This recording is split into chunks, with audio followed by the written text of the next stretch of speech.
Today's podcast is brought to you by Audible. Get a free audiobook download and 30-day free trial at washingtech.com/book. Over 180,000 titles to choose from for your iPhone, Android, Kindle, or MP3 player. Moving the needle. Welcome to the Washingtech Policy Podcast. Curating communications, media, and tech policy news so you don't have to. News, interviews, everything you need without the axe to grind. It's the Washingtech Policy Podcast with Joe Miller.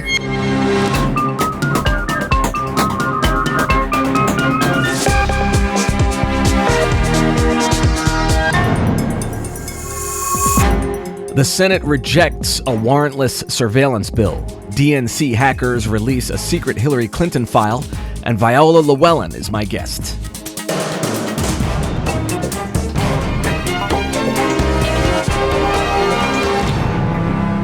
In the wake of the Pulse nightclub shooting in Orlando, the Senate rejected a bill last week that would have expanded the FBI's surveillance authority. It would have permitted the agency to access browsing history and emails without a warrant during a terrorism investigation. The bill failed by only 2 votes, though. It needed 60 to pass. The Washington Post has more. Hacktivist Gussifer 2.0, who hacked into the Democratic National Committee's servers, released a trove of documents from those servers related to Hillary Clinton's travel, Clinton Foundation investments, and the presidential candidate's speech contracts. The documents show Clinton charged a minimum of $225,000 per speech and required a chartered private Gulfstream jet, a $40 million aircraft, according to the Smoking Gun, as well as several other perks for staffers. House Democrats, led by Congressman John Lewis, led a sit-in on the House floor to force action on gun violence, but Republicans cut the C-SPAN feed, preventing it from being broadcast. But House members went immediately to Facebook Live and Periscope to stream the sit-in, and Facebook CEO Mark Zuckerberg noted in a post that Facebook's stream of the sit-in got over 3 million views. The Hill has more. A 24-year-old Muslim woman who served on a Department of Homeland Security subcommittee on countering violent extremism received a deluge of hate tweets after the Daily Caller appeared to mischaracterize one of her tweets. Layla Alawa once tweeted, quote, "9/11 changed the world for good," end quote. But the same tweet also said, quote, "I just hope we keep having open conversations about our differences," end quote. But the Daily Caller wrote a post with the headline, quote, "Syrian immigrant who said 9/11 changed the world for good is a Homeland Security advisor," end quote. So Daily Caller completely left out the second part of that tweet saying, "I just hope we have more open conversations about our differences." Following the post, Alawa started receiving threatening and hateful tweets that we won't repeat here, but that painted her as a radical Islamic terrorist. Alawa owns a successful website called The Tempest that focuses on the voices of minority women in media.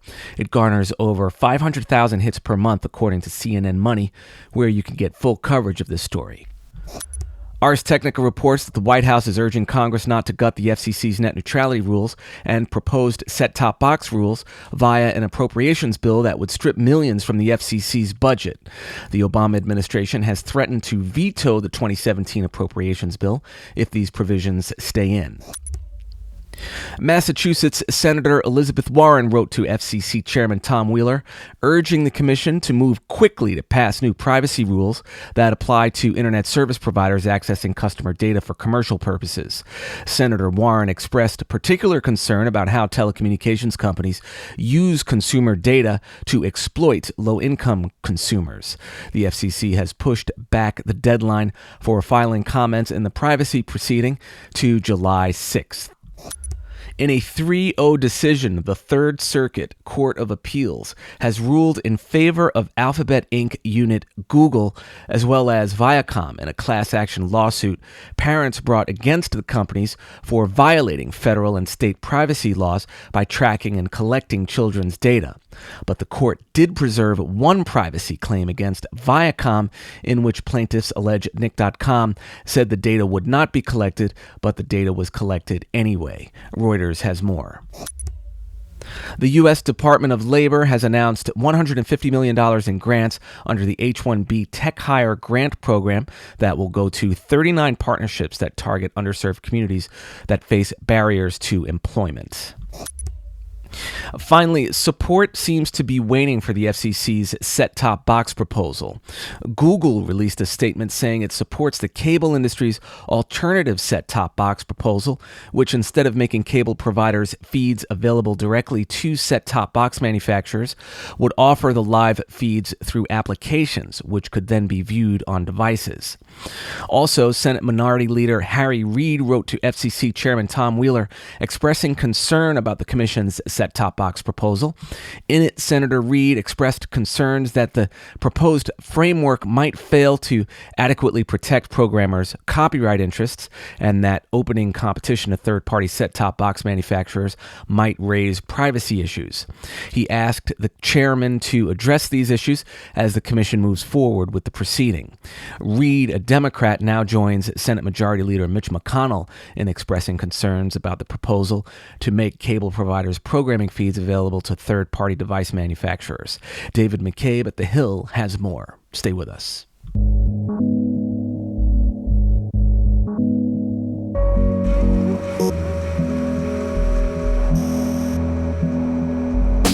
For Washington Tech Policy Podcast listeners, Audible is offering a free audiobook download with a free 30-day trial to give you the opportunity to check out their service. You can listen at the gym, in the car. How about Quiet, The Power of Introverts in a World That Can't Stop Talking by Susan Cain? You can download Quiet free by trying audible.com. Sign up for your free audiobook and 30-day trial today at washingtech.com/book.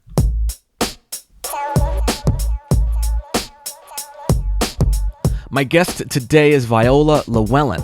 Viola is co-founder, president, and CEO at Ovamba Solutions, Inc., based in Chevy Chase, Maryland. Ovamba matches global investors to qualified African small and medium-sized enterprises who need short-term funding. Ovamba is backed by Crowdcredit in Japan, Courtyard Capital in the UK, and GLI in Guernsey, who themselves are backed by Blackrock Global, AXA Investment Managers, and Barclays Wealth. The average size investment across their portfolio is around $50,000, investing as little as $3,000 all the way up to $500,000. The success rate of the companies Ovamba works with is 98%, delivering between a 13 and 18% return on investment. Please welcome Viola Llewellyn. Viola, welcome to the show. Thank you, Joe. It's a real pleasure to be here. Are you in Cameroon right now? I am in Cameroon, in Yaoundé, on a gloriously warm, sunny day. I am sitting out back of the Hilton, the only American hotel in the country. I hear the birds. It just sounds beautiful. An April International Monetary Fund report issued a dire call to policymakers around the world about the economies of countries in sub-Saharan Africa. The report found that economic activity in the region weakened to 3.5% in 2015. This is the lowest it's been in 15 years. The report also forecast a further decline in sub-Saharan African growth to 3% anticipated for this year. So this is a far departure from the 5 to 7% growth the region has seen for over a decade. The report attributes the decline in growth to unstable commodities prices, with oil prices on a downturn in most sub-Saharan African nations, as well as uncertainty in the market for metals. The report, though, remains optimistic about the future of the economies of sub-Saharan Africa. But this optimism is contingent on two things. First, better fiscal policies and improving the priority, quality, and efficiency of the public's ability to invest in African businesses. Today's episode will focus on the latter and specifically look at how the financial technology sector, or Fintech, is helping to close the gap in access to capital that many African businesses face, creating new pathways for wealth creation outside of the commodities markets. So, Viola, thanks again for joining me. Absolutely. So to start, let's talk about the Fintech landscape and how it compares with traditional banking, sort of a Fintech 101 overview, if you will, looking at how Fintech contrasts with traditional banking, how traditional banks are responding, and what it means in the context of microlending. Absolutely. I'm really glad you posed that question because in light of some of the recent shifts and changes in this market, I think that whatever people previously understood about fintech is dramatically changing. First of all, let's provide some context. Fintech, by my description, is the ability to use technology to bridge financial services to the masses in a way that solves a problem or a pain point, such as access to credit, access to finance. That is specific to Africa, and it's specific to many disenfranchised groups.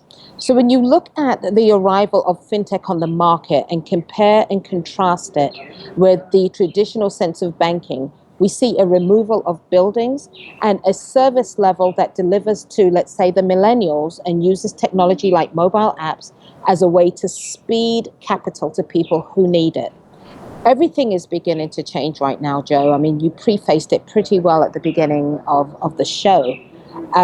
Beyond that, I think that the banks are going to either have to figure out a way to work with us, but considering that there hasn't been very much innovation, I would say, in the last 75 years, it will be interesting to see what happens next. And you started out with an interest in biology and then shifted into entrepreneurship. What was that aha moment for you, Viola, that caused you to make that shift? The aha moment came on a Tuesday afternoon when I had been working for a really great company in the Washington, D.C. area, and realized that although I'd started out in science, I had drifted my way into alternative finance and become quite good at it. And I hadn't measured how much I'd grown or where my career was going. Out of absolutely nowhere, I decided one day, I don't want to do this anymore because I think I might be able to do this for myself. And when you don't know what you don't know how to decide what you should not be doing. So I just got up from my desk, packed my stuff and walked out the door. My husband was absolutely horrified because he said, it's 2009. Have you not seen the crash? What are we going to do? I said, I'm not quite sure, but I don't think I'm supposed to be at work anymore. And that's basically where it went. Wow. You know, I will say that I have had a similar experience where it's just like I think I don't want to turn around several years from now and feel like, I should have started that business or I should have, started that podcast and wonder where all the time went. And so here I am. So that's a similar lament. I truly have come to the point where when I do speak to young people, especially women, I tell them, do not be afraid to change your mind. Life is about stringing together the best experiences you possibly can have. If something doesn't work out, shift to something else. The old tradition, Joe, that you're probably familiar with, where you get a really good job and you settle into that job until they give you the carriage clock at the age of 65, no longer applies. Just like fintech, it no longer applies for you to have one bank account with one bank with a lot of loyalty for not a lot more than maybe 0.25% interest on your savings account. Yeah, it's really, and there are a lot of experts talking a lot about this, and whether it's actually more risky to work for an employer these days than it is to start out and branch out and do your own thing. Mm-hmm. But tell us a little bit about your first experiences with math. It didn't come easily to you at first. No, it didn't, and I, for the life of me, keep trying to go back to why I couldn't get it. But I realized that some individuals think in 3D. I'm one of those people. I have to be able to create a tangible aspect to something I'm thinking about. And the strange thing is I'm no good at drawing, unlike my siblings. I could do basic math, but it came really hard. I would look at people with jealousy who could do mental arithmetic. I couldn't keep all those numbers in my head. I suppose it's similar to somebody who is dyslexic. But when it came to trigonometry, algebra, calculus, and things that had a rhythm, an aspect to it, a dimensionality, I got it. So when I was 18, I was at Reading Tech, which is now University of Reading. And there was this teacher with a horribly stinky dog. And the teacher used to come in class and teach math. And I swear he had St. Vitus dance, which is like a tick, a jerk reaction. And he was mesmerizing to watch. And as I was silently watching this man gyrate around the classroom, I realized my brain was quiet enough to actually absorb what he was saying. And he taught in such a simplistic way, I could get it. The first time I got 18 out of 20, my mum actually called the school to ask if I had actually cheated. And it turned out that after that, I was just getting seriously high marks in math. I still can't do mental arithmetic, though. I can't. Yeah, No. I struggle with that too. I was running this morning and I was supposed to do these intervals. So, 40 minutes, and then it's like, okay, so I have to do 4 minutes on and then 1 minute off. Yeah. So how many cycles is that? I'll just go for 40 minutes and see where I end up. But Joe, we're already in the danger zone with that math. That's already beyond me. Okay. So now I want to get your insight on perseverance. You have some advice your dad used to give you. I'll let you tell it. But what's that central idea that keeps you going even in the face of obstacles? And what are some of those obstacles that you've had to face? My dad came from a tribe in Cameroon called the Bangwa tribe. And when he left Cameroon, it's because he married my mother, not from the same tribe. So this is an individual, picture if you will, who got to raise himself in a totally different culture and came to very different conclusions than if I had been raised in Cameroon directly. And my dad always used to tell me that as a black female, the world is going to be a very difficult place for me because expectations around our color choice and our color and gender is not equally stacked. So therefore, if I'm to succeed, I will always have to try 3 times as hard as anybody else, which means that my lowest point of failure is somebody's highest point of achievement. I therefore cannot win. And this message was embedded at such an early age that I truly believed it. And he would always say, there's nothing wrong with thinking you're better than other people if you can prove it. Now, some people have misunderstood that as what a sense of arrogance that is. And yes, in a way it is. But if you're trying to build confidence in your child and you don't have any other language to do that, letting a child know that as long as you can prove it, which is difficult to do, you're always going to be in the act of trying to be excellent. It was a brilliant piece of advice for me because it removes the sense of limitation. And when you're a young black female in 1970s UK, and not many people either look like you or want to do what you do, you've got to have something that spurs you on. And that sense of perseverance truly came from not believing that I didn't belong wherever I chose to be. And I love that quote, and I'm definitely passing that on to my daughters. So absolutely, you'll have some disciples there. But, so now tell me about some of those initial obstacles you faced early in your career and how you overcame them. The very first one that comes to mind was not so much an obstacle, but a very bitter lesson. I was 4 or 5 years old. I had just recently been kicked out of nursery school, actually expelled from nursery school, mostly because when I was 3, I could read. And so therefore, the little nursery rhymes and other games made no sense to me. I wanted something else. And my parents were asked to take me out of school. On top of that, about a week before, my parents had been asked to take me out of ballet school because they told them young black children of the female persuasion develop a body type that is not suitable to ballet, and they might as well cut their losses now and not later. Yeah, that actually happened to me. And I'm actually a rather gifted dancer. So I was kicked out of nursery school, kicked out of ballet. I'm 5 years old.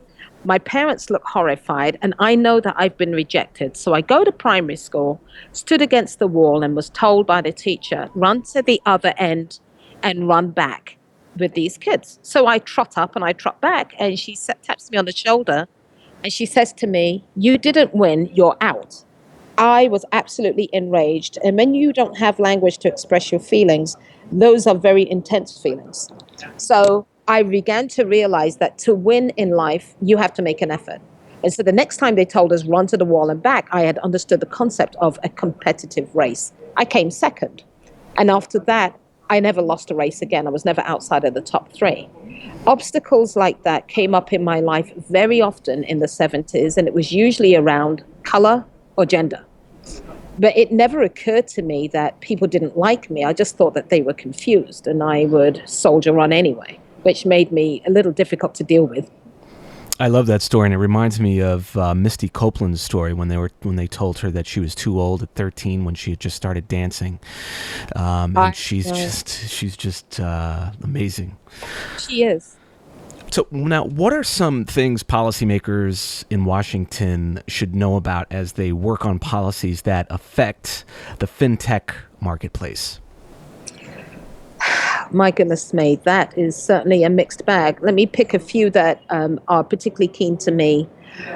I don't believe they've ever fully come out with any definitive rules around crowdfunding or the use of online portals. And I think that some of the narrative is still a bit foggy. So not everybody is able to understand what they can or cannot do. So they run to lawyers, pay a lot of money, only to be told to be super, super cautious. I think that to use plain English in delivering those policies is going to be a very good beginning. I love the fact that the Jobs Act was the reason by which they began to address this, but I don't think that the policymakers have made the conduits for this to happen very easy or very clear. I take an example of Ovamba itself. After everything was said and done, we decided that we would not be a Reg D offering, we would be a Reg S offering, because we were really concerned about the bearing of capital, the bearing of cost, and all of the hefty compliance that the market and the SEC would require. You go take a look at what's going on in the UK. They have a way more streamlined, easier way in which they allow the delivery of both crowdfunding and the debt side of the crowdfunding equation to come about. Their businesses are growing and they have a lot more leeway, to the point that you even have municipals embracing some of the platforms as a way of getting capital to small and medium enterprises. So the policies in America, they're stated, but they haven't connected with the actual enterprise or the delivery of that capital in a way that helps people that were left out of traditional funding because of things like FICO or their availability, or even the test for making sure that you're an accredited investor, which has completely changed ever since the rest of the other scandals occurred since 2008. And if you could tell us the names of 3 leading women in the fintech space, who would they be and why? There is the most amazing website called femtechleaders.com, and I was really privileged to have been invited by Sam Mall to be on there. And the women who I've actually met who are on here, Celine Lazorthes is one, and she's with Mango Pay in Paris. I've always enjoyed seeing her on a panel and looking at everything that she's done. And there's Claire Calm Jane, who is with Lloyd's, and she deals with digital and platform products. She's absolutely brilliant. Then there's my own friend, Rebecca Enonchong, who's probably the head of all of this before fintech was fintech, and she's the biggest Oracle apps developer in Africa, platinum level, and has created so many different platforms for managing finance within organizations. She's absolutely brilliant. And I could go on and on. Some amazing women have been pulled together on this website. It's worth taking a look at. And I'll definitely link to that in the show notes. Viola, It's been a privilege having you on the show, so thanks once again for joining me. I just want to ask you a few more questions and then we'll close. Sound like a plan? Sounds like a plan. All right. On this podcast, we like to talk about policy and entrepreneurship, but also about what makes successful people like you tick. Tell us, Viola, what are some habits, tactics, and apps that you use every day to stay on top of your game? It starts with the fact that I understand how I'm wired. I am not interested in being mediocre, and I don't like the ordinary. Ordinary life is not very interesting. The ability to create challenges or seek out challenges and realize that you're only as good as the last thing you succeeded at. So at any point in time, you can definitely fall off the edge. Mm-hmm. Always read, listen to people, seek advice, and don't be afraid. Be aware that you're going to fail from time to time, and it's the greatest lesson that you could ever have. And don't be so caught up in taking yourself seriously that you're not able to fail publicly. I have failed at so many things in full view of so many people. You just get thick-skinned, and you just keep on looking for the yeses in your world. Yeah, you either win or you learn, definitely. This is that. So tell us the name of one of those books that you've read recently that you want to recommend to everyone you meet. Yeah, some really great books I've read recently, starting out with The 4-Hour Workweek by Tim Ferriss, that truly made an impact on me a number of years ago. It turned me around from the mentality you have when you're working 9 to 5 to what it means to be able to have free time as your wealth commodity and how to create passive income with the rest of the time from that equation. That was a game changer for me. The most recent book I've read, the storytelling book by Anthony Tasgall, again, And going back to what I said, Joe, about being able to think in 3D, this is a short, concise book about how to weave a narrative. And it's full of great imagery and little short stories. And it's very English, very tongue-in-cheek, a little bit humorous. It's been a very great thing for me as we've been pitching to investors recently. It's allowed us to be able to tell our narrative in a way that provides context. It's all about context. And then I have a very special soft spot for Lean In by Sheryl Sandberg. Well, thanks again, Viola, for joining me. And do you have any final ideas you'd like to leave with the audience before we close? And where can folks find you online? They can find us on our website, ovamba.com, which is where all of our African SMEs place their applications when they're looking for funding. We have a number of Facebook pages, both Viola.Llewellyn, Ovamba's got one as well. I spend a lot of time around the world speaking to young women on gender issues and diversity in emerging markets. I can frequently be seen anywhere around Maryland having a little bit of entertainment with my friends when I'm home. But in terms of what I want to tell the public, American public has a hard time with the narrative of Africa sometimes because they view it from the standpoint of charity. Africa is open for profitable business, and there are private sector partners who are looking for people just like them in other parts of the globe. It's a great destination for investment with outsized returns, despite what we talked about at the beginning of the podcast. So if you want to learn more about it, come to ovamba.com. There's plenty of information there, and get online and take a look at ABAN, which is about the angel business network for VCs. There's just so much information everywhere. You've been listening to Viola Llewellyn. Viola is co-founder, president, and CEO at Ovamba Solutions, Inc., based in Chevy Chase. Ovamba matches global investors to qualified African small and medium-sized enterprises who need short-term funding.